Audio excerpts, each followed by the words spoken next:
90 दिन लोग ठीक होने लगा है, शरीर ठीक है, में नहीं हूँ।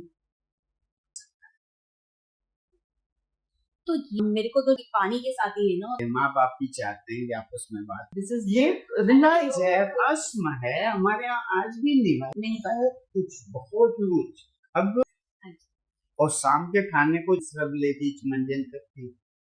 अब एक साथ मुझसे बात कर रही है, देखें कहीं चमका था टेम्परेचर देते माइनस। कमल के फूल में कैसा कमल कैसे, लेकिन जो काम कर सकते अब कभी काम हाँ प्रयोग करें, लेकिन किसके रील्स है अपना बाल समझ, उस पौधे को उखाड़िए उखड़ेगा।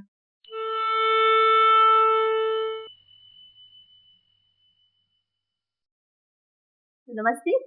तो आज श्यामा सुत्रा के प्लेटफॉर्म पर हमारे साथ हैं डॉक्टर अशोक अयोध्यावासी, जो कि करीबन 34 साल से नेचुरोपैथी में प्रैक्टिस कर रहे हैं और सर्वेश्वर आयुर्वेदशाला की फाउंडर है, और जो इनकी एक्सपर्टीज है वो इनकी आयुर्वेदिक फॉर्मुलेशन में। ये एक ऐसे डॉक्टर हैं जो एक्चुअल में दिल से नेचुरोपैथी को इन्होंने अडॉप्ट किया, मतलब कुछ, लेकिन जितने बड़े बड़े डॉक्टर्स जो रहे हैं नेचुरोपैथी के या आयुर्वेदा के, उनके साथ इन्होंने काम करके या जो एक्चुअल में इंटरेस्ट था उससे जो इनको ज्ञान मिला और जो विजडम इन्होंने गेन की उसको यूज करके बहुत अच्छी प्रोडक्ट से बनाते हैं और लोगों को कंसल्टेशन देते हैं। तो doctor thank you so much, आप आए यहाँ पर आज। तो मैं आपसे, मतलब दिल्ली का पोल्यूशन वैसे पहले तो कैसा लग रहा है आपको? धन्यवाद, बोलने का मौका दिया, मुझे यहाँ बोला करके। तो जहाँ तक दिल्ली के पोल्यूशन की बात है, दो तीन चीजों की हम चर्चा करेंगे। जैसे ठंड लग रही है तो टेम्परेचर को दोष देने से फायदा नहीं है, हम अपनी रजाई मजबूत करें। तो अगर रजाई हमारी मजबूत है तो ठंड का असर हमारे ऊपर नहीं पड़ता। पोल्यूशन की वजह से हमें लंग्स में कुछ दिक्कतें आ रही हैं, तो हम अगर उसको लंग्स को ठीक रखें, लंग्स को मजबूत रखें, वो पोल्यूशन का कुछ असर होने वाला नहीं है। मैं ये नहीं कहता हूँ कि आप पर्यावरण को खराब करिए, पर्यावरण की सुरक्षा भी हमारी ही जिम्मेदारी है, लेकिन हम अपने लंग्स को कमजोर करके पर्यावरण को दोष दें, ये तो कोई बुद्धिमानी नहीं। और लंग्स को मजबूत करने के लिए हमारे यहाँ कितनी औषधियाँ हैं, आप वहां से चर्चा कर सकते हैं। कुछ चीजें मैं बताता हूँ, जैसे मसाले के जो कारखाने हैं, बड़े बड़े कारखाने, सीमेंट के बड़े बड़े कारखाने, वहाँ किसी वर्कर से मिलिए तो उनको सैलरी के साथ गुड़ दिया जाता है। और मैं श्वसन संस्थान के लिए मैं कहता हूँ गुड़ से अच्छी कोई चीज नहीं है। तो 10 ग्राम गुड़ और 1 ग्राम हल्दी दोनों को मिला करके रोज रात में चूसिए, खाना में अच्छा चूसना। तो हल्दी जो घरों में यूज होती है दाल में सब्जी में, वही इससे हम वो तो पिसी हुई हल्दी पिसी हुई है। 1 ग्राम पिसी हुई हल्दी और 10 ग्राम गुड़, उसकी गोली बना के और शाम को चूस ले खाना खाने के बाद। तो दिन भर जो धूल धुआं आपके अंदर गया वो सब निकल गया। लेकिन किसी को हो सकता है गुड़ का टेस्ट पसंद ना हो और किसी का भरोसा न हो कि एकदम हल्दी क्या करें। ये बहुत बढ़िया चीज है। दूसरी चीज है कि आप कंटकारी जानती, कंटकारी, वेदनी या फिर कनी कनी, बरकतैया, बनफंता, उसके फल बैगन की तरह ही होते हैं, पत्ते भी बैगन की तरह से होते हैं, उसमें कांटे होते हैं। अच्छा, तो जो 10 साल 15 साल 20 साल से अस्थमा से परेशान है, उसको आप भाप देना शुरू करिए सुबह शाम, 90 दिन कर दीजिए, अस्थमा से मुक्त हो। हाँ, तो उस हर्ब को डालो, कंटकारी आपकी तो ये सर फ्रेश मिलेगी, ड्राई भी का करेंगे? मतलब कहाँ से ये, वो ड्राई हो फ्रेश हो जैसे। तो ये आई थिंक अमेजोन वगैरह से मिल जाएंगी। अमेजोन देखिए वो एक प्लेटफॉर्म है, अच्छा, उस पर जो सेल करने वाले हैं वो कितने ईमानदार है मुझे पता नहीं। तो सर ऐसे ही प्लेटफॉर्म में से करने के हाँ, तो अब इसके दुकानदार हैं। अगर दिल्ली की बात करें तो ये तिलक मार्केट के पास में कौन सा वो जड़ी बूटी का, हाँ, ये,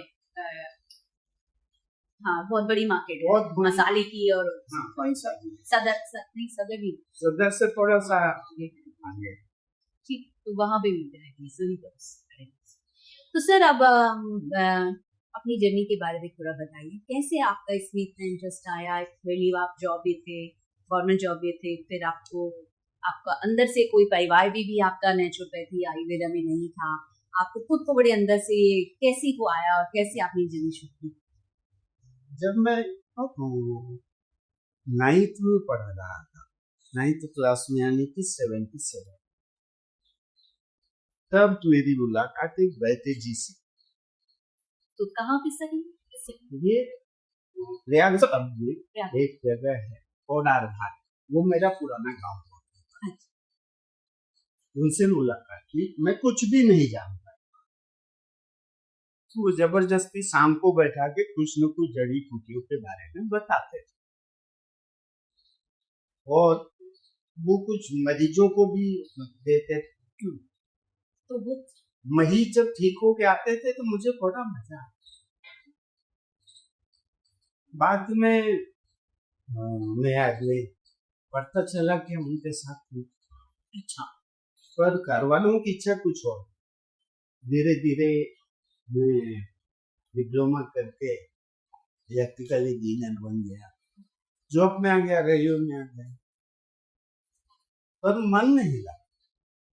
वो छोड़ के फिर घर आया, फिर आयुर्वेद के बारे में मैं काम करने लगा, लेकिन वहां भी मन नहीं।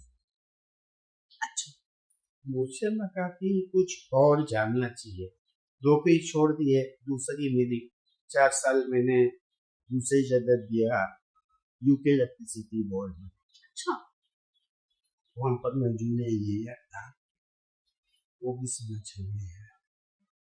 मैं पुराने वैद्यों के पीछे पड़ गया, कुछ नया करना है। ट्रेडिशनल जो चिकित्सा थे, मुझे ऐसा लगता है कि इसमें कुछ और करना चाहिए। फिर उनसे ज्ञान इकट्ठा करता गया। लोग ठीक होने लगे तो मैं तराजू लेके कैलकुलेशन, हमारा कैलकुलेशन कैसा है, कैसा आपने एक मोबाइल फोन ली, और मोबाइल फोन लेकर के उसको आपने पेमेंट कर दिया, आपका हिसाब किताब बराबर हो। मैं उसको पैसा दिया और आपने उससे मोबाइल के तो हिसाब बराबर। लेकिन ये चीज किसी टीचर के साथ या किसी वैद्य के साथ में नहीं। वैद्य को आपने पैसा दिया, उससे दबा दिया, आपको स्वास्थ्य लाभ हो, अब आप जीवन भर उस वैद्य को याद करें। तो ये जो सम्मान है, मुझे लगा कि नहीं कुछ करना चाहिए, और फिर पूरी तरह से मैं आयुर्वेद का ही होके रह गया। सर आपकी कुछ किताबें पढ़ाई जो वैद्य जी आपने बताया, जिन वैद्य जी के साथ आपकी जर्नी शुरू हुई, तो उन्होंने क्या आपको कोई किताबें पढ़ने के लिए दी, कि उन्होंने सिर्फ आपको जैसे पहले जो मतलब पहले जब गुरु अपने शिष्य को जबान से ही चीजें बताते थे, क्या वो उस तरीके की शिक्षा हुई कि किताबें? ग्रंथ तो उपलब्ध है, हाँ, ग्रंथ तो उपलब्ध है और सबको उपलब्ध है, क्योंकि ये तो कई सदी पहले प्रिंटिंग प्रेस आ गया। तो उन्होंने बताया आपको कि ये किताबें पढ़नी चाहिए, और फिर नहीं, ग्रंथ तो मैं उसी समय से पढ़ना शुरू किया, 77 से। अच्छा, लेकिन ग्रंथ पढ़ के कुछ नहीं होता है जब तक कि कोई गाइड करने वाला ना हो। आप कोई भी ग्रंथ उठाइए, मेरे सारे फार्मूले मिलते हैं, तो केवल फार्मूला पढ़ करके कुछ दवाइयां बना लेना ही आयुर्वेद नहीं है। कभी भी जब मैं चर्चा करता हूँ कफ वातो पित्त, तो हमारे यहाँ एक भाषा हो रही है अंग्रेजी, इंग्लिश आ गई, तो जब मैं कफ की बात करता हूँ तो लोग कहते हैं मुझे तो खांसी नहीं, यानी कि खांसी को ही लोग कफ समझने लगे, जबकि आयुर्वेद का सिद्धांत अलग है। हमारे यहाँ 3 ही बीमारी होती है, कफ, वात, पित्त। अब इसे लेमन की भाषा में आप समझे, देखिए आयुर्वेदाचार्य की भाषा में अगर मैं समझाऊंगा तो शायद दर्शकों को वो चीज समझ ना, वो कोई जरूरी नहीं कि हमारे हर दर्शक वैद्य हो, सामान्य भी हो सकते हैं। वैद्यों को तो सब आता है। तो ये पॉडकास्ट में निवेदन करूंगा कि अगर उसमें कुछ सिद्धांतों में गड़बड़ रह गया है तो वैद्य मुझे बताते करें। जहां तक मेरी जानकारी है जन सामान्य के लिए है कि कफ मतलब मॉइस्चर, यानी जल तत्व बढ़ा हुआ है तो कफ बढ़ा हुआ है। अगर जल तत्व कम हो गया यानी मॉइस्चर कम हो गया है तो कफ कम हो गया है। और तीनों समचित, वात यानी हवा, तो हवा भी हमें चाहिए और संतुलित मात्रा में चाहिए। और पित्त मतलब गर्मी, ठीक है। पित्त लोगों को समझ में नहीं आता है। जैसे किसी को खुजली हो रही है तो हम कहते हैं पित्त बढ़ा हुआ है, लेकिन व्यक्ति बोलता मेरे गले में तो जलन नहीं हो, क्योंकि पित्त को वो एज इट इज ट्रांसलेट करके देखते हैं एसिडिटी। बट एक्चुअल में अग्नि अगर हमारी बॉडी में ज्यादा है, पित्त बढ़ा हुआ है, तो उससे होने वाले बहुत सारे लोग। तो सर ये जैसे पित्त, कफ और वात अगर हमारी बॉडी में इम्बैलेंस्ड है तो सिर्फ खाने की चीजों से हम उसको ठीक कर सकते हैं कि हमें कोई औषधि भी चाहिए? नहीं, वो नेचुरोपैथ आप जो भी आंख से दिखता है वो सब औषधि है। ऐसी कोई वनस्पति परमात्मा ने संसार में नहीं भेजी जिसमें औषधीय गुण ना हो। अब वैद्य का काम क्या है कि किसी विशेष औषधि को लेकर के उसकी मात्रा का निर्धारण करना, अनुपान का निर्धारण करना, समय का निर्धारण करना। तो समय, अनुपान, मात्रा, इन 3 चीजों का ध्यान रखते हुए जो भी हमें औषधि दिख रही है, वनस्पति दिख रही है, वनस्पति जो छोड़िए, जमीन के अंदर जो दबी हुई चीजें हैं वो भी औषधि हैं। जो भी विश्व में आंख से दिख रहा है सब की सब। तो मतलब जो मुझे एक और चीज समझ में आ रही है कि आजकल जो हम ये रील्स देख के और इंस्टाग्राम पर देख के हम बहुत सारी सेल्फी मेडिकेशन की, किसी ने अश्वगंधा बोला है तो हम अश्वगंधा ले रहे हैं, लेकिन अनुपात उसका और क्या टाइम ड्यूरेशन होनी चाहिए, ये सब चीजों के लिए आपको वैद्य से कंसल्टेशन मस्ट है। ये सब चीजों में निश्चित रूप से वैद्य से सलाह लेके ही करना है। सेल्फ मेडिकेशन के मैं खिलाफ है, और जिसमें कि ये मतलब कि हमारी आसपास की नेचुरल चीजें भी आती है ना। तो ये मतलब ये बहुत ही इम्पोर्टेंट चीज है जो कि हम लोगों को अपने दिमाग में रखनी चाहिए, क्योंकि आजकल ये भी बहुत ज्यादा शुरू हो गया है कि कुछ भी प्रॉब्लम होती है हम अपने आप से सेल्फ एटलीस्ट जो नेचुरल चीजें उनका मेडिकेशन हम शुरू नहीं, ये नहीं करना चाहिए। ऐसा नहीं है कि आपको नेचुरल है तो वो नुकसान नहीं करे।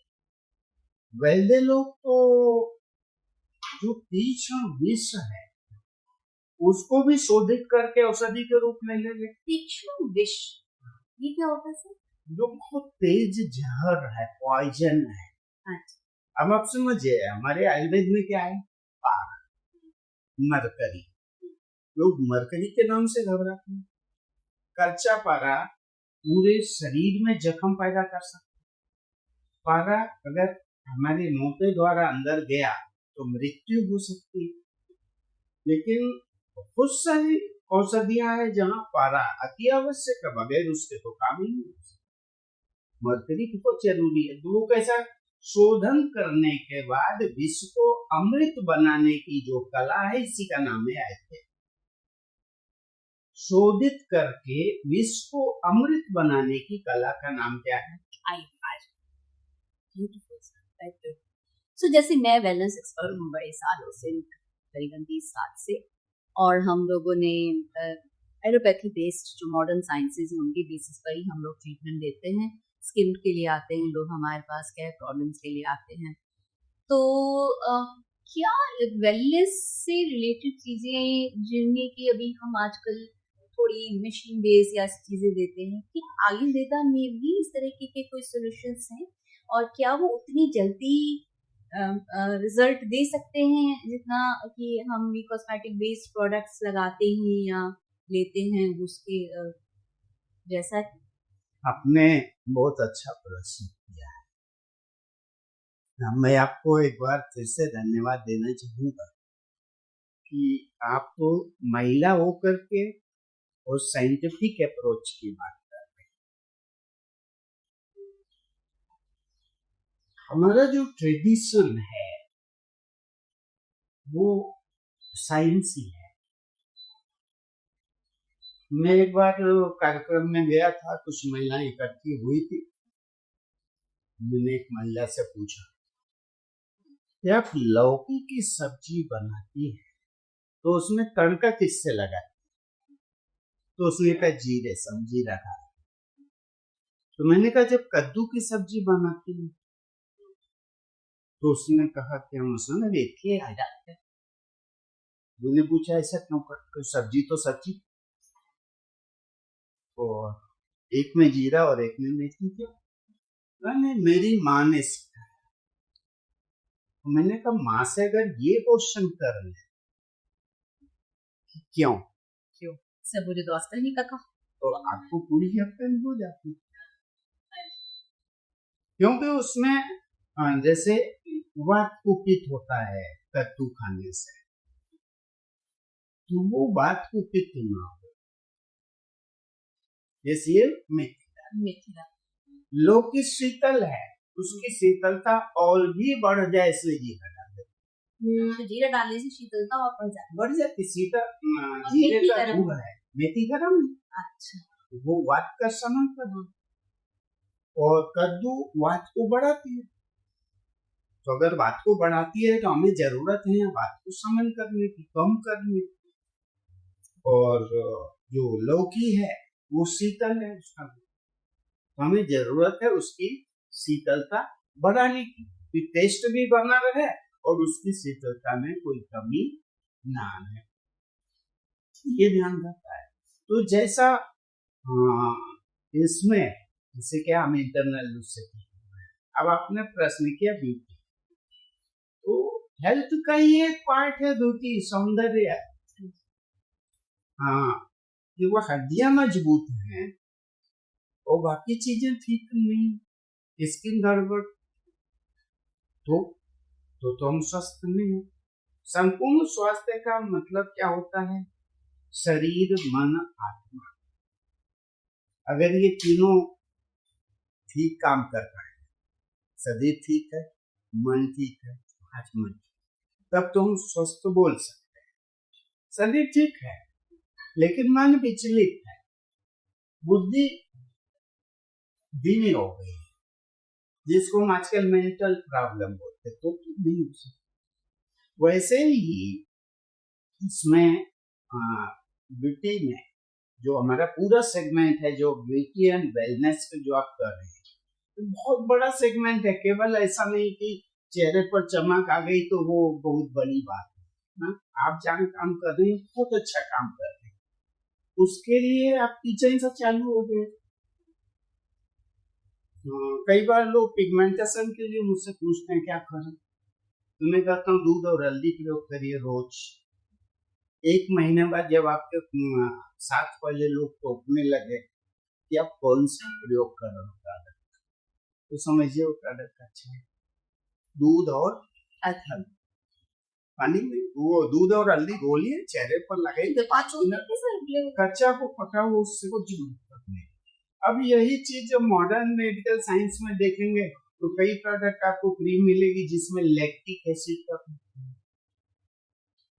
तो लैक्टिक एसिड तो दूध में है और हम रॉ फॉर्म में यूज कर रहे हैं। सर वही मैं पूछने की कोशिश कर रही हूँ कि क्या ये, अब जैसे कि हम यहाँ पर प्रमोट कर रहे हैं आयुर्वेदा को और हम कोशिश करते हैं कि हम इस तरीके के ट्रीटमेंट्स ही लोगों को बताएं, लेकिन ऑफ कोर्स अगर कोई एकदम से, जैसे फॉर एग्जांपल किसी को किसी को फेस पे झुर्रियां बढ़ गई हैं तो हाँ उसके लिए बोटॉक्स है कि भी आपको 2 घंटे में आपने आपने बोटॉक्स आज कराया, 10 दिन में आपकी वो लाइनें जो है वो चली जाती हैं।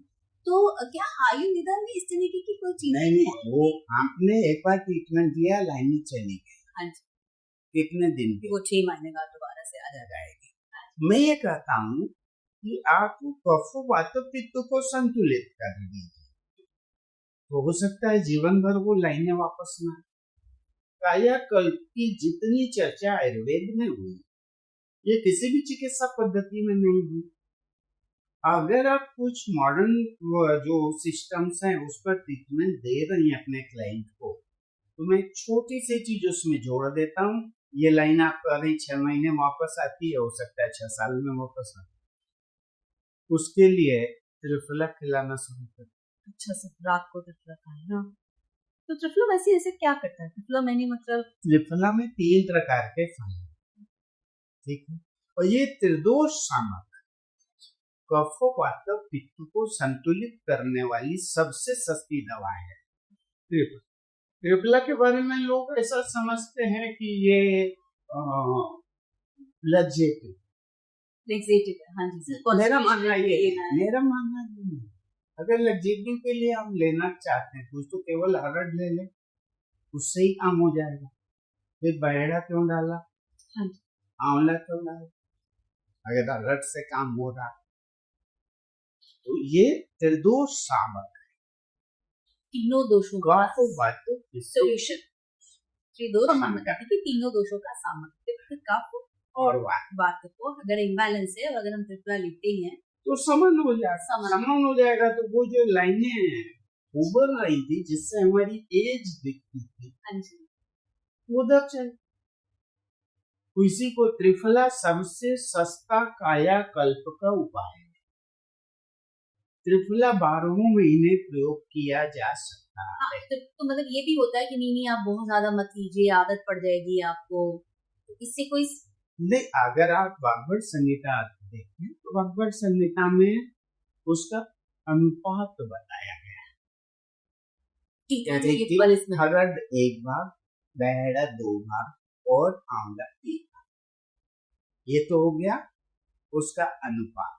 अब अरे ये अनुपात पर तो लोग तो सर्दी गर्मी बरसात ऐसा, आयुर्वेद के हिसाब से 6 ऋतुएं होती हैं और 6 ऋतुओं में त्रिफला खाने का अनुपान अलग अलग है। अच्छा, उससे उसका गुण बदल जाता है। कभी हम सोंठ के साथ लेते हैं, कभी सेंधा नमक के साथ में लेते हैं, कभी गुड़ के साथ में लेते हैं, कभी गर्म पानी के साथ में लेते हैं। और त्रिफला ही एक ऐसी औषधि है जिसको दूध के साथ में लिया जा सकता है। तो ये तो मुझे आज से पहली बार ही पता चल रहा है कि हम, मेरे को तो जो मालूम था कि पानी के साथ ही लेना होता है त्रिफला को, तो अलग अलग प्रॉब्लम के लिए अगर उसका अनुपान बदल करके मौसम के हिसाब से त्रिफला लेना शुरू करें तो मैं दावा करता हूँ कि 20 साल बाद जैसा आप आज दिख रहे हैं ना, 20 साल बाद भी ऐसा ही दिखेगा। जल्दी से बताइए कि सर्दियों में हमें कैसे लेना चाहिए। उसके लिए मेरा एक मेरे चैनल पर, मेरा चैनल है यूट्यूब पर डॉक्टर अशोक अयोध्यावासी, तो उस पर मैंने हरड़ के बारे में भी विस्तार से चर्चा किया है और त्रिफला के बारे में भी चर्चा किया। तो उसमें एक वीडियो है कब्ज से कायाकल्प। सिर्फ त्रिफला कब्ज के लिए नहीं है लेकिन कायाकल्प के लिए, कब्ज से कायाकल्प तक नाना प्रकार की बीमारियों का एक। अब ये समझिए, जब मैं चिकित्सा में आया तो वो वैद्य क्या करता है कि हम ये भी प्रयोग कर लें, ये भी प्रयोग कर लें, ये भी प्रयोग कर। शुरुआत में मेरी आदत भी वैसी थी, संतोष नहीं होता था। फिर मैंने धीरे धीरे दवाइयों को किनारे करना, जिसको औषधि बोलते हैं, मेडिसिन बोलते हैं, उसको किनारे, आयुर्वेदिक औषधि उनको भी मैं ये सोचने लगा कि अगर 4 औषधियों की जगह 3 दिया जाए तो मरीज कितने दिन में ठीक होगा, 3 की जगह 2 औषधि दी जाए तो मरीज कितनी जल्दी ठीक होगा, और अगर ये भी ना दी जाए, एक ही औषधि पर मरीज को ठीक करना है तो मैं क्या करूं। और वो भी ना देना हो, खान पान में परिवर्तन करना हो और मरीज को ठीक करना है, तो क्या करूं? तो मैं कुछ चीजों को आज भी पकड़ के चलता हूँ, जैसे गिलोय जिसका नाम है अमृता, वो मेरे पास हो और केवल त्रिफला हो, तो जितनी भी बीमारियां लगभग लगभग 80-90% बीमारी के वो 2 औषधियों से। अब एक चीज समझिए, मैं मेरे पास कुछ लोग आए दर्द है, मैंने कहा आपको डायबिटीज तो नहीं? मतलब में डायबिटीज मेरी नॉर्मल चलती है। तो मैंने कहा जब नॉर्मल चलती है तो आपको कोई बीमारी नहीं, अपने डॉक्टर से मिली? नहीं, बदन में दर्द बहुत रहता है।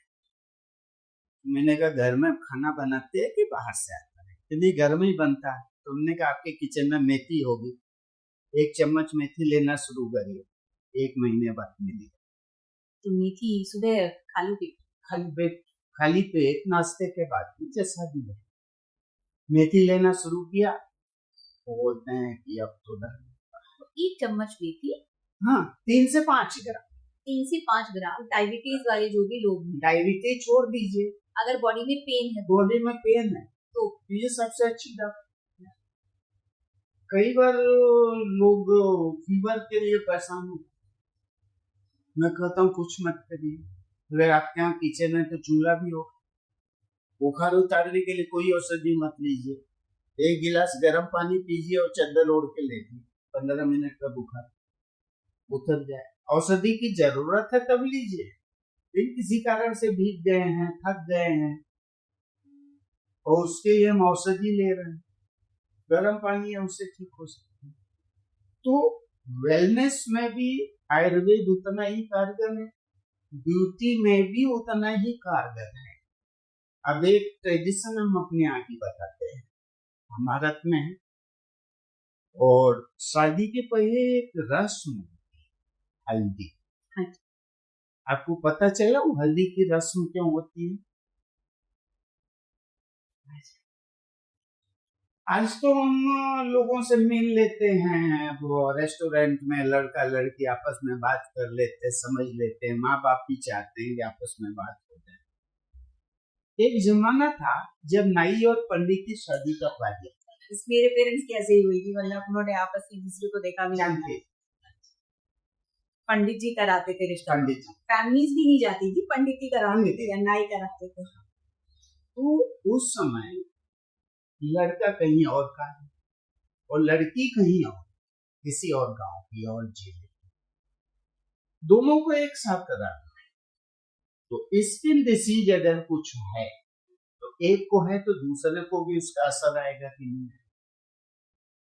तो 2 दिन तक लड़के को भी हल्दी में डुबा के रखते, डुबा के मतलब हल्दी घोल के पूरे शरीर पर लगाते, और लड़की को भी हल्दी लगाते पूरे शरीर।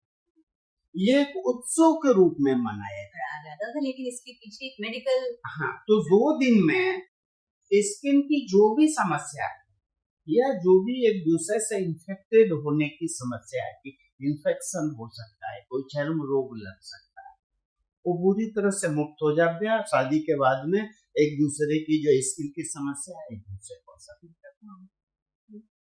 मतलब दिस इज ये रिवाज है, रस्म है, हमारे यहाँ आज भी निभाई जा रही है, कभी हमने सोचने की कोशिश नहीं। इतनी गहराई से एक जो रीति रिवाज हमारा था, उसके पीछे इतना गहरा रीजन है, ये हमें नहीं पता। बहुत कुछ। अब समझिए कि एक टाइम में अगर हम पद्मावती की बात करें, जो दूध से नहाती थी, तो वो कितनी सुंदर थी। यहाँ भारत की स्त्रियों की जब बात करें, मैं किसी दूसरे देश की स्त्रियों की बेइज्जती नहीं कर रहा हूँ, अगर किसी को कुछ खराब लगे तो मैं क्षमा चाहता हूँ, लेकिन मैं ये जानता हूँ कि हमारे यहाँ की महिलाएं विश्व में सबसे सुंदर होती। उसका कारण क्या था? आयुर्वेद। अच्छा, आज के समय में एक चीज और बताता हूँ कि बहुत लोग विग के लिए बालों का व्यापार करते हैं। इंडियन हेयर सबसे महंगे हैं।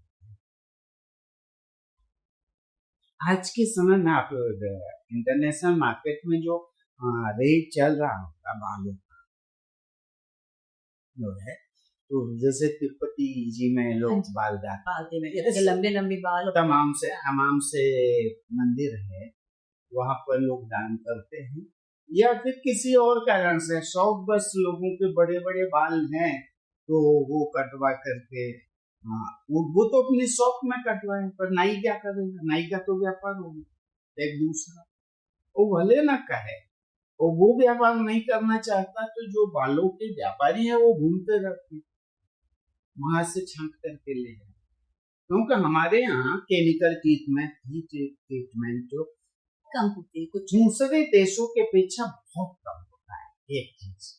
दूसरा, हमारे यहाँ का खान पान जो है वो बालों के लिए बहुत अच्छा है। दूसरी जगहों पर क्या है कि लोग प्रोटीन अलग से लेते हैं, हमारे यहाँ जो खान पान है बताने की जरूरत नहीं, वो प्रोटीन ही है। सर हेयर फॉल के लिए बताइए, आप बालों की बात करें, जब हम आजकल सबसे बड़ी प्रॉब्लम, और मतलब मुझे बहुत दुख होता है कि जब मुझे लोगों को बोलना पड़ता है कि इसका कोई ऐसा मेन सोल्यूशन नहीं है, मतलब अगर आपके बाल झड़ रहे हैं या झड़ गए हैं तो इसका बहुत ज्यादा कोई कुछ किया नहीं जा सकता, मतलब जैसे मेट्रोक्सिल वगैरह डॉक्टर्स बता देते हैं लगाने के लिए, उससे वो 1-2 महीना बाल थोड़े से ठीक रहते हैं, लेकिन उसके बाद जो हेयर फॉल शुरू होता है वो बहुत ही डिजास्टर्स एक तरीके से लोगों के लिए होता है। तो आयुर्वेदा में क्या हमें आयुर्वेदा में इतनी चीजें हैं। अभी कुछ लोगों ने प्याज का प्रयोग कर लिया, प्याज के बीज का प्रयोग किया, यहाँ तक कि प्याज के रस का प्रयोग किया। कुछ लोगों ने मेथी का प्रयोग कर लिया, कुछ लोगों ने कड़ी पत्ते का प्रयोग कर लिया, कुछ लोगों ने भृंगराज का प्रयोग कर लिया। अब एक लंबी लिस्ट बनाएंगे तो सैकड़ों औषधियां ऐसी हैं जिसका प्रयोग बालों में होता है।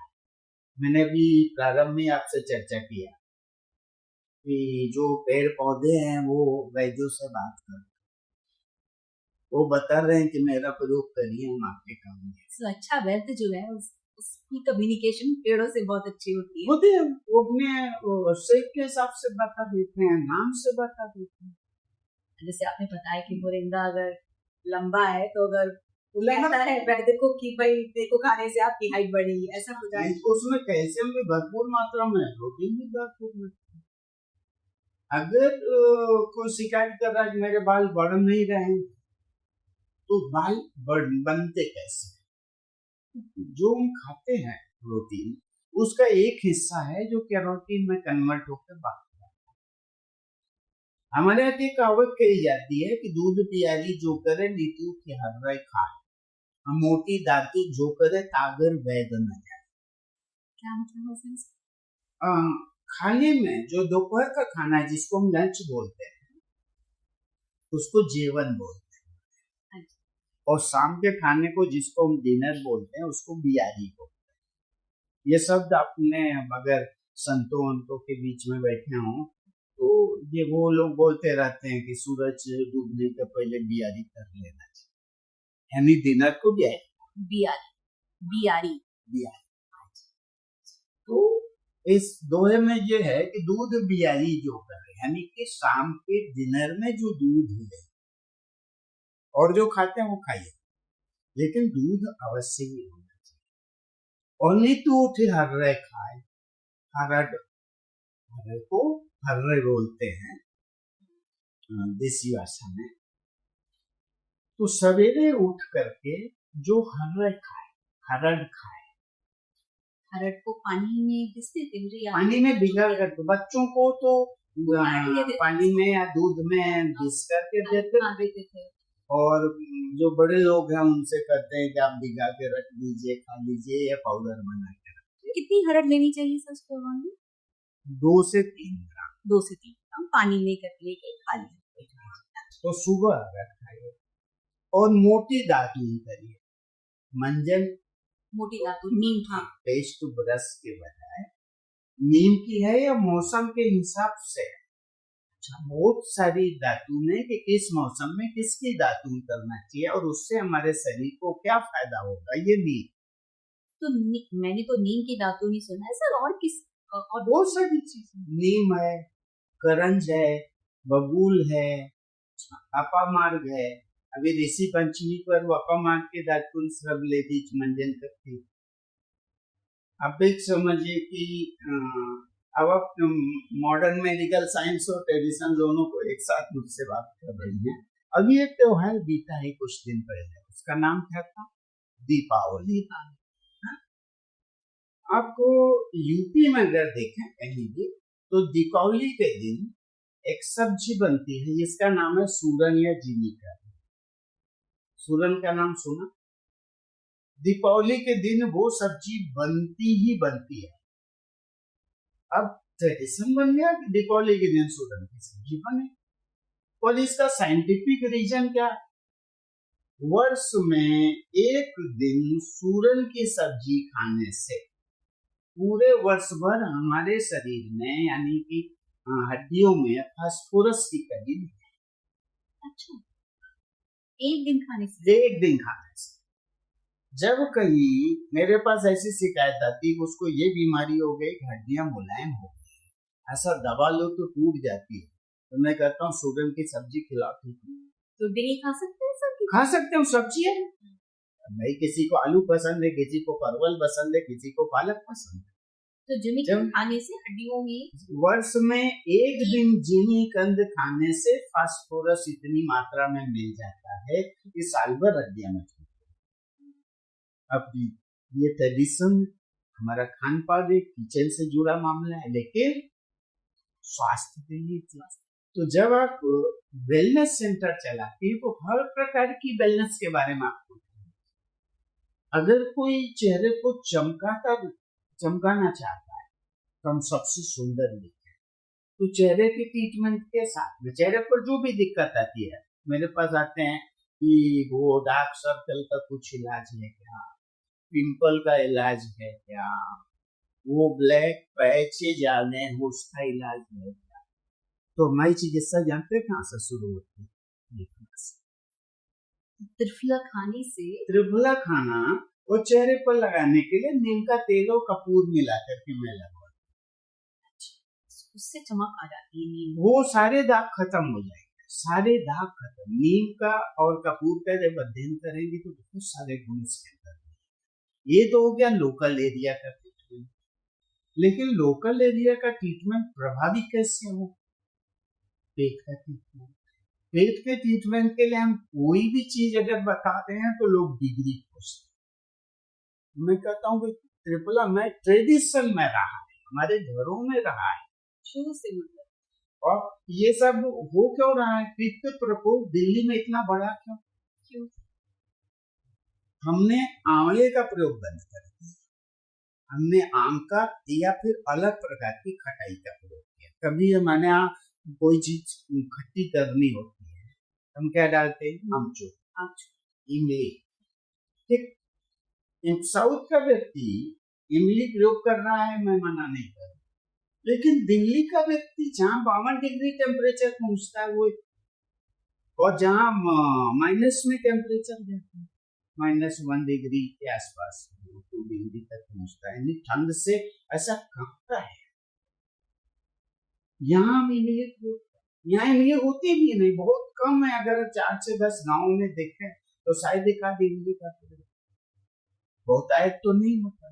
तो आंवला हमें इमली की जगह खट्टी अमचूर बंद कर दीजिए, इमली बंद कर दीजिए, आंवला प्रयोग करिए, स्किन की आधी समस्या खत्म हो जाए। दाग धब्बे पिंपल। सर वो कल आपने एक सीरम दिया था हमें फेस पे लगाने के लिए, तो उसमें एकदम से वो मतलब 5 मिनट लगाने के बाद एकदम से फेस पे उसमें बहुत सारी चीजें हैं। अब कुछ इंग्रेडिएंट्स में बता देता, ऐसा नहीं कि उसी सीरम में आप अलग से बना के भी लगा सकती है। करीब वो 28 औषधियां हैं उसमें। तो आपको कमल केसर आपने देखा? कमल के फूल में जो केसर होता है कमल केसर है उसमें, फिर एक नाग केसर है उसमें, फिर केसर है। तो तीन तरीके के केसर। 3 तरीके के केसर। कमल का केसर, नाग केसर क्या होता है? नाग केसर एक बीज होता है, अच्छा, वो उसमें। तो नाग केसर, कमल केसर, उसका नाम नाग केसर इसलिए पड़ा, ये छोटा सा बीज होता है, ऊपर केसर जैसा पकड़ने के लिए, तो उसको नाग केसर। तो एक 3 चीजें ये पड़ी, उसमें तीनों हल्दी पड़ी। अच्छा, ये जो साधारण हल्दी, आमर हल्दी, दारू, ये तीनों चीज। ऑक्सीजन की मात्रा बढ़ाने के लिए उसमें कई प्रकार की छाल, जैसे पीपल की छाल, बरगद की छाल, पाकत की छाल, कूलर की छाल। उसमें चंदन है, सफेद चंदन है, लाल चंदन।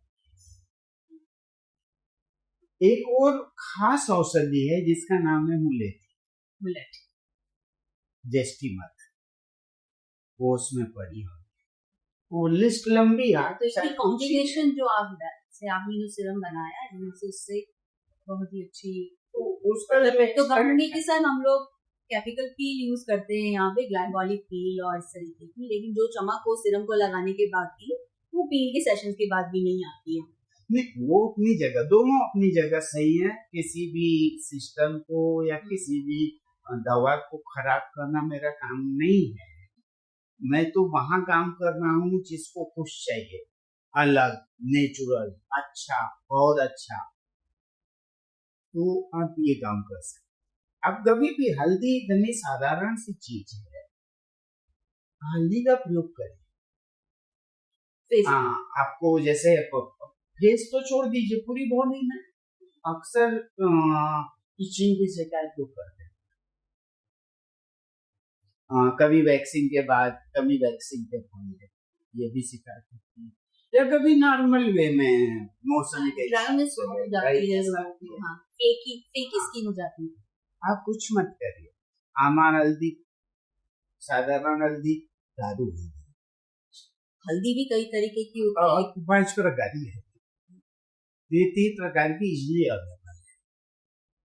तो इन तीनों का पाउडर ले लीजिए, और जो तेल आप अच्छा समझते हैं मिक्स कर, नारियल का, तिल का, वो सरसों का, ये जिसको जो समझ में आवे, हमारा उससे कुछ नहीं कुछ समझ में आवे तो दूर। एक बार उसके बदन में लगा लीजिए, 15 मिनट बाद उसको गर्म पानी से धो, फिर जो भी ट्रीटमेंट करते बने करिए, मतलब वो वैसा ग्लो पूरी बॉडी में, कुछ इससे बढ़िया कुछ नहीं। इसमें ग्लो भी आएगा और स्किन रिपेयर होगी। तो वो जो मैंने सीरम आपको दिया था, वो केवल ग्लो के लिए नहीं है, स्किन रिपेयर करने के लिए। अगर हम रिपीटेडली उसको यूज करेंगे तो रोज प्रयोग, उसके 2 प्रयोग हैं। एक तो ये है कि आप रोज रात में लगा के सो जाए, ये एक चेहरे के लिए 4 ग्राम बहुत, रोज लगा के सो जाए।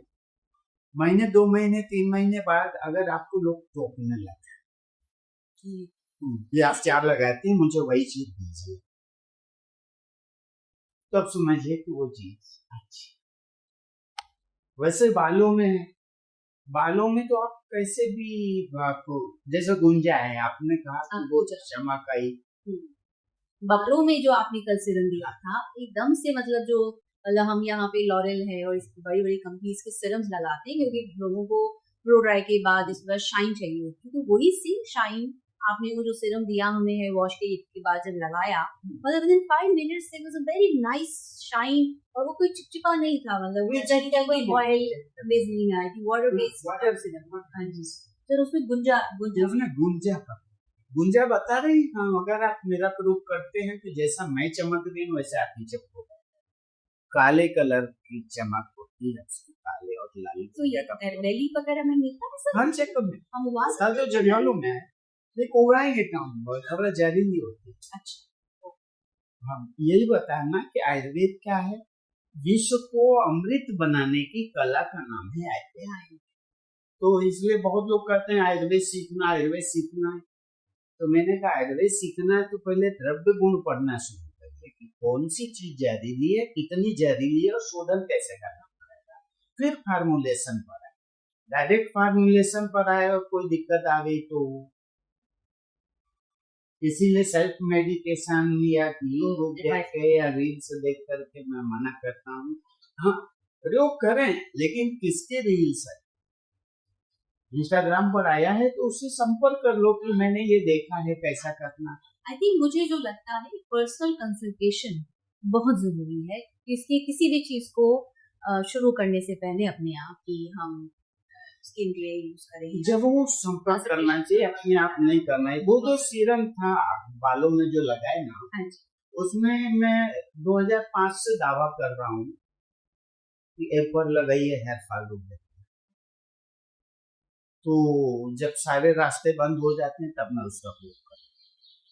ये जो सीरम आपने इससे शाइन आई, उससे हेयर फॉल भी रुकेगा सर?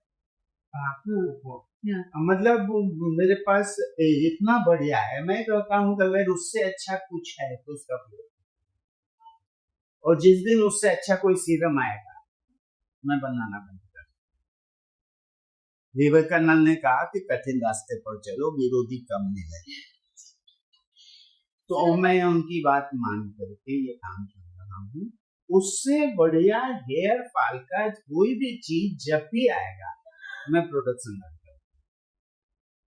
रही बात शाइनिंग के लिए, तो आप गन्ने का सिरका प्रयोग कर सकते हैं। हाँ, 1 कप पानी लेकर के उसमें 10 ml गन्ने का शुद्ध सिरका जो किसान लोग बनाते हैं, गन्ने का रस, एक घड़ा, उसमें 10 लीटर गन्ने का रस डाला, हल्का सा 1 चम्मच थोड़ा सा नमक डाल दिया, 1-2 कील वगैरह डाल देते हैं तो एक ही, जिससे जल्दी फर्मेंटेशन हो जाए, और ऊपर कपड़ा मुंह ढक दिया, 3-4 महीने के लिए छोड़ दीजिए, उसके बाद छान दीजिए सिरका तैयार। तो वो सिरका लेके उसमें पानी मिला के उसको लास्ट जो रिंस देना है अपने बालों को, वो उससे एज अ कंडीशनर हो, बहुत बढ़िया, बहुत बढ़िया। अच्छा, दूसरा आपने नाम लिया कंडीशनर। हाँ जी। वो जो हेयर फॉल की शिकायत 84 के बाद, हाँ जी, 84 के पहले इंडिया में शैम्पू था ही नहीं। ये रीठा आंवला और इससे किसी का कई देर में उबाल कर तो उससे धो लेते थे। सर बांगे लंबे और ठीक होते थे। वही होता ना, पूरे विश्व में सबसे सुंदर महिला है हमारे पास।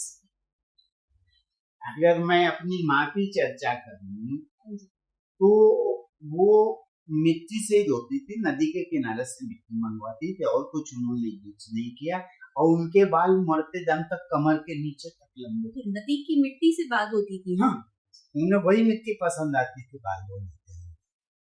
किसी को खेत की काली मिट्टी पसंद आती बाल धोने के लिए, किसी को मुल्तानी मिट्टी पसंद, बहुत लोग नहाते तो हाँ, किसी को बेसन और दही पसंद है। कभी शैम्पू प्रयोग ही नहीं। आज के समय में मैं सबसे कठिन प्रश्न पूछ रहा हूँ, पूरे हिंदुस्तान में एक बाथरूम बता सकते हैं जहाँ शैम्पू ना हो? आजकल तो गांव में सब जगह, हर जगह शैम्पू। ये सबसे कठिन प्रश्न अगर किसी से पूछना हो कि आदमी जवाब ही न दे पाए तो उससे कहिए एक घर बता दो जहाँ शैम्पू ना हो।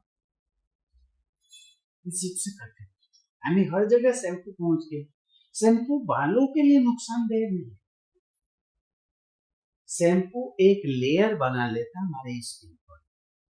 अच्छा, उससे हमारी स्किन को हवा नहीं मिल पाती। हवा न मिलने से स्किन अंदर से हवा लेने लगती है। अंदर जो हवा है वो पानी में घुली, तो हवा के साथ में पानी भी पहुंचता है, यानी मॉइस्चर पहुंचेगा और उससे हेयर फॉल होता है। अब मॉइस्चर का कहेंगे, मॉइस्चर से क्या मतलब?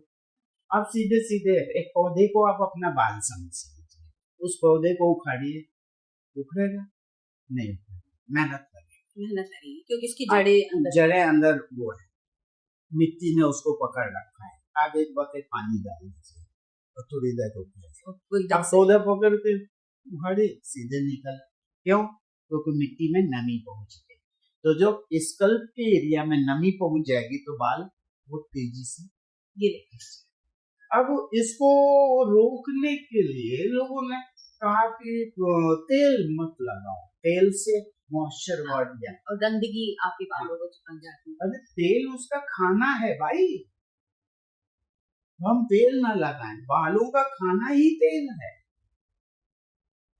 और तेल आप नेचुरल लगाओ, काले तिल का तेल लगाओ।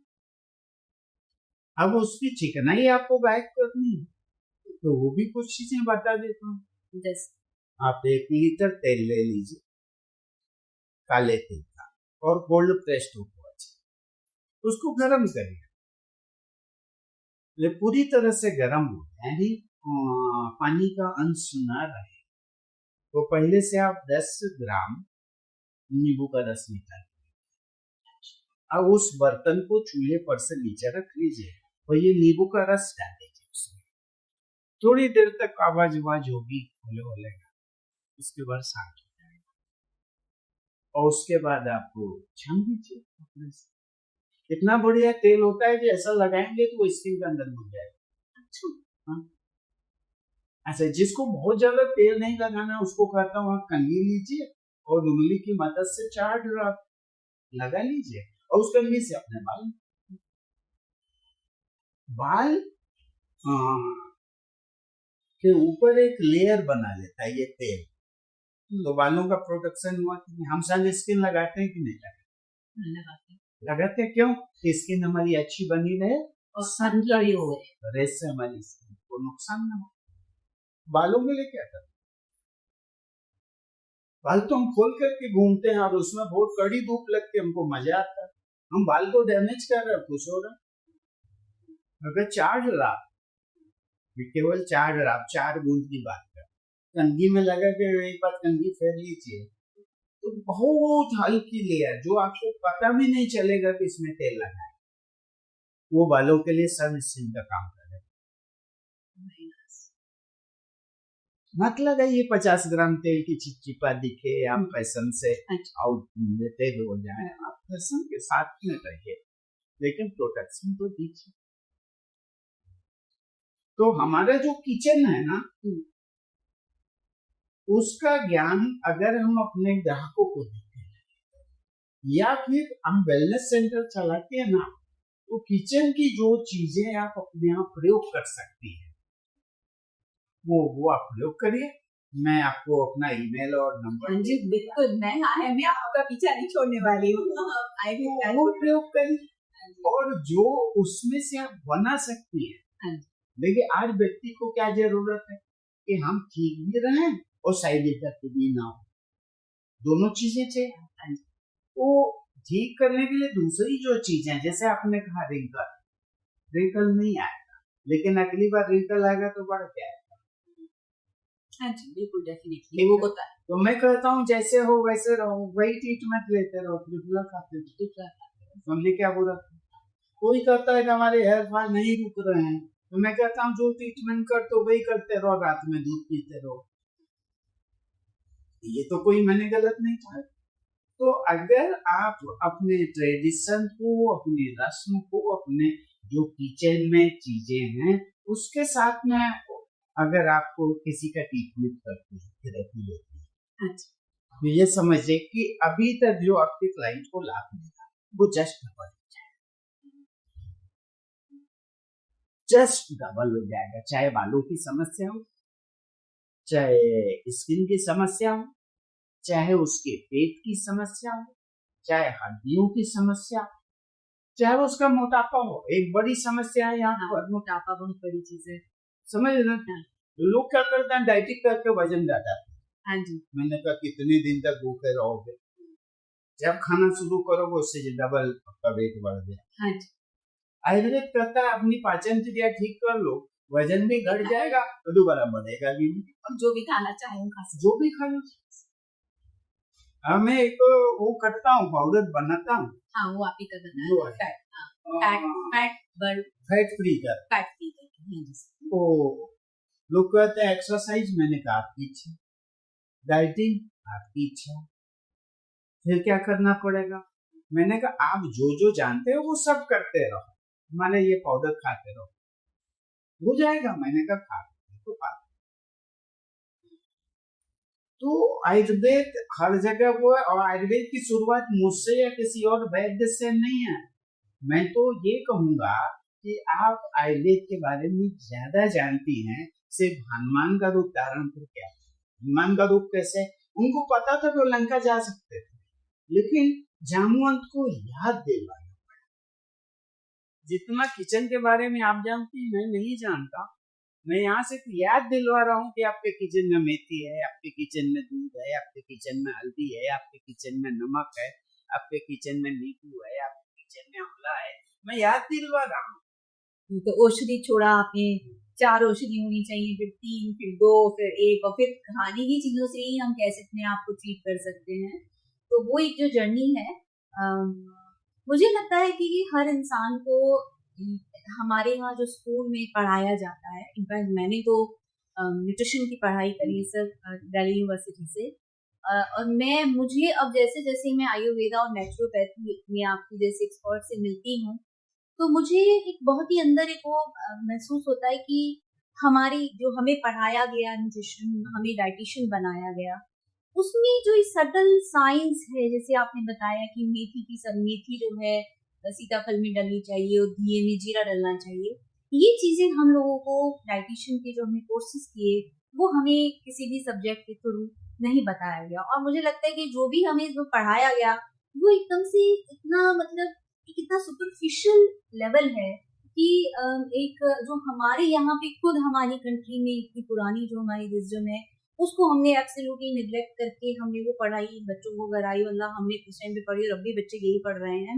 तो मतलब हमने उसको बिल्कुल नेग्लेक्ट किया, जो कि मुझे लगता है कि अब हमारी गवर्नमेंट को भी या जो हमारी एजुकेशनिस्ट हैं उन लोगों को थोड़ा ये सब कुछ मुझे तो ये भी लगता है एज ए वेलनेस एक्सपर्ट कि जो हम बच्चों को पढ़ाई करते हैं, आई थिंक एक सब्जेक्ट जो है सेल्फ हेल्थ के लिए ये भी होना चाहिए। हमें बच्चों को पता होना चाहिए, हमें जब हम बड़े हों हमें मालूम होना चाहिए कि घर की किचन की चीजों से हम कैसे अपने आप को ठीक रख सकते हैं। क्योंकि मतलब क्लाइंट्स आते हैं हमारे यहाँ और जो अपनी सेल्फ केयर के लिए या डाइट के बारे में जो हमारी जिसको बोलते हैं अज्ञान है, वो मतलब उसको दूर करना सबसे पहला मेरे ख्याल से मुझे लगता है कि स्टेप है। देखिए आपके साथ लोग जुड़े हैं, हाँ जी, और आपने लोगों का भरोसा जीता है,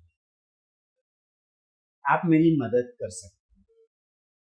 सर यही मेरी मैं ये चाहता हूँ कि किचन को अलग न समझे, हाँ उनका, जैसे मैंने कहा विश्व को अमृत बनाने की कला आयुर्वेद में,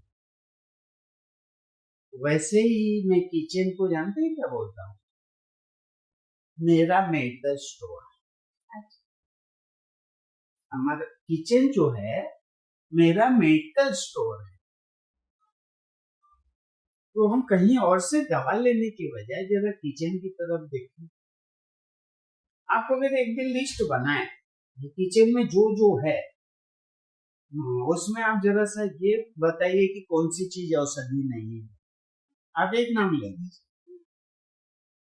आपको पता है लोग प्लास्टिक सर्जरी तक करवाते चेहरे पर पिंपल के कारण से या चेचक के कारण से, बड़े बड़े ओपन पोर्स हो जाते हैं। मैं क्या ट्रीटमेंट देता हूँ,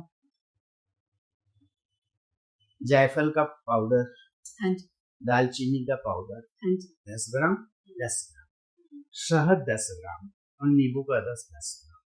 सप्ताह में 2 दिन लगाते रहिए, 2-3 महीने में वो कोर्स। जायफल, शहद, जायफल, दालचीनी, शहद, नींबू, ये मिला के 10 ग्राम रख लीजिए उसका और उसका एक छोटा सा हिस्सा उठा करके उसमें 2 बूंद पानी डाल के और फेस पर सर्कुलर मोशन में मसाज। धीरे धीरे वो पोर्स जो ओपन पोर्स है सिकुड़ते चले जाएंगे और 3-4 महीने में ऐसा लगेगा उसे कुछ हुआ नहीं। There is so much to learn from you. I think मतलब if we will continue with about for hours and hours and hours. So मैं अभी भी स्टूडेंट हूँ। यही आपका बड़प्पन है सर, और मतलब मैं बहुत अपने आप को खुशकिस्मत समझ रही हूँ कि मैं आज आपसे मिली। मतलब मैं चाहूंगी कि हम जो भी अपने क्लाइंट्स के लिए कर रहे हैं, हम ये जो लामा सूत्रा प्लेटफॉर्म जो हमने क्रिएट किया है वो इसीलिए क्रिएट किया है कि हम यहाँ से लोगों को एक जो होलिस्टिक लाइफस्टाइल है उसके बारे में एजुकेट करें। जो हमारे खुद के एक्सपर्ट्स हैं हमारी कंट्री में जिनको हम बहुत ज़्यादा जो रीच आउट नहीं कर पा रहे हैं, तो मुझे लगता है कि अगर हम ऐसा कुछ एक आई मीन एक प्लेटफॉर्म क्रिएट कर सकते हैं, तो जो आज की डेट में जो लोग इतना सफर कर रहे हैं, जिसमें कि 80% रीजन जो है वो आपके शरीर का आपको साथ ना देना है, जो कि आपकी इवेंचुअली पर्सनल लाइफ, आपकी प्रोफेशनल लाइफ, आपकी सब चीज़ों को इम्पैक्ट करता है। आई थिंक वो एक बहुत ही अच्छी अच्छी बात होगी। और आपके जैसे एक्सपर्ट्स मतलब हमें मिलते रहें और हमें शाम बना रहे। प्रयोग करें, और ये जिन जिन क्लाइंट पर आपको ये किचन की चीजें प्रयोग करती है उनका डेटा कलेक्शन करिए जो है। और अगली बार जब हम बैठे हैं, हाँ जी, तो मैं तो सोच रही हूँ आपके साथ 10 पॉडकास्ट नहीं किए जाए, वो भी कम होंगे। तो इसी के साथ सर आज का हम ये क्लोज करते हैं। और बहुत बहुत आपका बहुत ही मैं धन्यवाद बोलना चाहूँगी कि आपने टाइम निकाला, आप यहाँ आए और आपने इतनी विजडम और इतनी मतलब चीज़ें हमें बताई, हमारी किचन का हमारी ज़िंदगी में क्या महत्व है उसको आपने हमें समझाया। तो मैं अपने जो भी इस पॉडकास्ट को देख रहे हैं, I think this is a time when we should take our health very seriously. The pill, one pill which we have, which we try to take just to neglect our responsibility from our own body, कि हम एक दवाई की एक पिल ले लेते हैं और हमारी सारी प्रॉब्लम जो है वो ठीक कर देगी, वो एक बहुत ही इररिस्पॉन्सिबल हमारा एक एटीट्यूड है अपनी हेल्थ को लेके, अपनी बॉडी को लेके। आई थिंक हमें अपनी किचन में क्या है, हम अपनी आयुर्वेदा जो हमारे नेचुरोपैथी एक्सपर्ट्स हैं उनसे अगर हम कंसल्टेशन लेते हैं, हम उनसे बात करते हैं और समझते हैं कि ऐसी क्या नेचुरल चीज़ें हैं या हमारे आसपास का इन्वायरमेंट हमें कैसे सपोर्ट कर सकता है हेल्दी रहने के लिए, आई थिंक ये वक्त जो है इस टाइम पर उसको रियलाइज करने का है। तो हमें थोड़ा टाइम ज़रूर निकालना चाहिए अपने आप को सेल्फ एजुकेट करने के लिए कि हम कैसे अपनी हेल्थ का अपनी नेचर से और इन्वायरमेंट से हेल्प लेकर हम कर सकते हैं। Thank you so much. हम दोबारा जल्दी से मिलेंगे एक्सपर्ट्स को लेके आपके साथ। Thank you so much.